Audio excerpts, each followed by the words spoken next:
Well, we couldn't have picked a worse morning to come to Jackdaws Castle, the home of Jonjo O'Neill. I used to ride against Jonjo when he was riding the likes of Sea Pigeon and Dawn Run. He took out a licence to train in 1986. Since then, he's had 11 Cheltenham Festival winners, and judging by the firepower here at Jackdaws, it certainly won't be the last.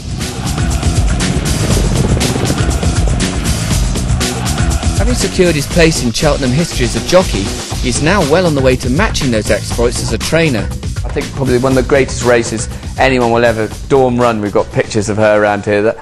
That must bring great memories for you. Oh, great! Yeah, we had great memories. Really, I was very lucky when I was riding the roads. Lots of nice horses and for nice people, and we had great fun. I really enjoyed it, you know. And I'm lucky enough to be able to continue and train. Her in particular, do you remember it? You know, when you had to give, because she used to be a bit clumsy when she got in close, and you were hoofing her up coming down the hill. Oh yeah, she was awkward, but she had a lot of talent. Really, she had a lot of talent. She was a real good mare. I'd probably never see the likes of her again. Really, you know, she was good enough to win the champion hull, like, you know, and to go on and win a Gold Cup. I mean, to have the stamina to do that, like, and the ability to jump in her own fashion, you know, she had her own way of doing things, like, but she was a brave man's ride, wasn't she?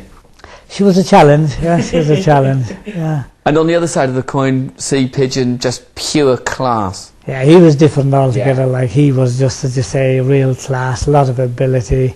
The most important thing with him was to sit long enough, to have the bottle to sit long enough, really, you know, because if you arrived too soon, he thought he had done it all, you know, but he would give you a magic feeling, really. And I was also lucky enough to ride a very good horse at the end of his days, Night Nurse. And when he went over fences, that was like a thrill of a lifetime. Like when he jumped the fence, like, he was just a magic, you know. When he landed, it was like a 2-year-old jumping out the stall. He just shoot you back in the saddle. Like, the power of him was something else. Formerly based at Ivy House in Penrith, his festival winners included Master Turn in the 2000 County Hurdle, but it was his move to the purpose-built Jackdaws Castle complex and a stronger link with JP McManus that have seen his fortune spiral. He's a great man to work for, and we get on well most of the time, anyway. And no, listen, we're very, very lucky people to be in a place like this, to be able to train nice horses, and you know, I could think of a lot of worse ways of making a living. What about your jockey, AP? Yeah, well, I've taught him a lot. He's improving. Yeah, he's beginning to listen now, so he's going to get better, you know. There's not a lot we can say about AP. Does he come here very often? He comes a lot in the early part of the season, schooling and that, you know. He's a brilliant asset, obviously, you know. He's a great rider, and he's a great man to tell you when he gets off the horse, and great schooling jockey. He's just a tremendous all-round help, you know. He's the best thing that's happened to us since we come here, anyway. I haven't been here since David Nicholson was here. You made some improvements to the place.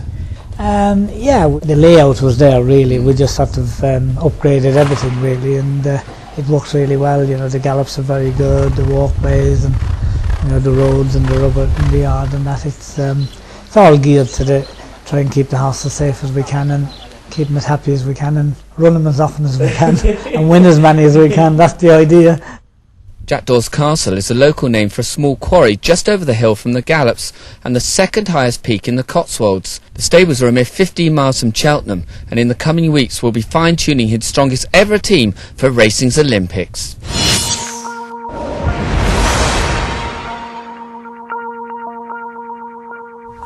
But he's in great old shape, and I just hope to God to stop training and dries up a little bit, really. And I was so annoyed with myself running him on heavy ground, because we said we wouldn't do it, and you know, you just like everything, you get sucked into it and you think, oh, can't get beat anyway, sort of style, you know. But yeah, they'll all get beat if things don't go right. But he's in great shape now, and if he gets there in good form, which he is in, you know, she couldn't have a more exciting horse to go racing with. Watching him on the gallop, so he looks absolutely, yeah, he is class, isn't he? He is class, and he travels in his races, and he's more exciting in his races than he is at home, because he just goes through the motions a little bit at home. But when you're watching the races, you just get a buzz out of them, like, you know. So was it purely the soft ground when he got beat the other day? He seemed to stop. Luckily AP wasn't hard on him. Well, there's nobody knows him better, like, and he knew when things weren't happening. He never even gave him a slap down the shoulder, and he loves the horses more than anybody, you know. So that was probably the reason we ran him, because I knew he'd look after him, you know, which he did. But unfortunately, it didn't work for him, you know. So no subsequent tests, you know, when you scoped him or anything, you didn't have any muck in his lungs or anything like that? No point making excuses. No, it's just one of those things then. Yeah.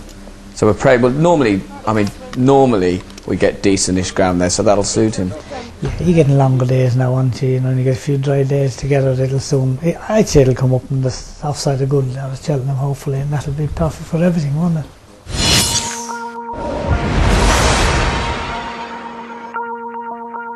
It's a real nice horse. You know, he ran, as you say, in all the big races, and he had a fairly hard old flat season, really.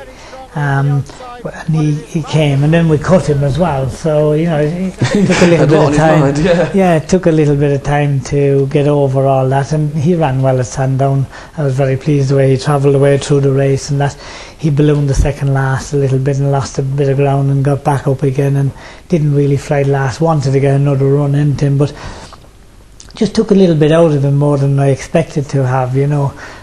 So we won't be going anywhere, so just go straight to Cheltenham, you know. Have you done a bit of schooling with him since? I haven't really, no. We'll do plenty of it now up to the time of the race, really. We'll get AP on him, and we'll just give him a bit of a break there and give him a rest, and he's in grand shape at the minute now, so you'd be looking forward to him, you know.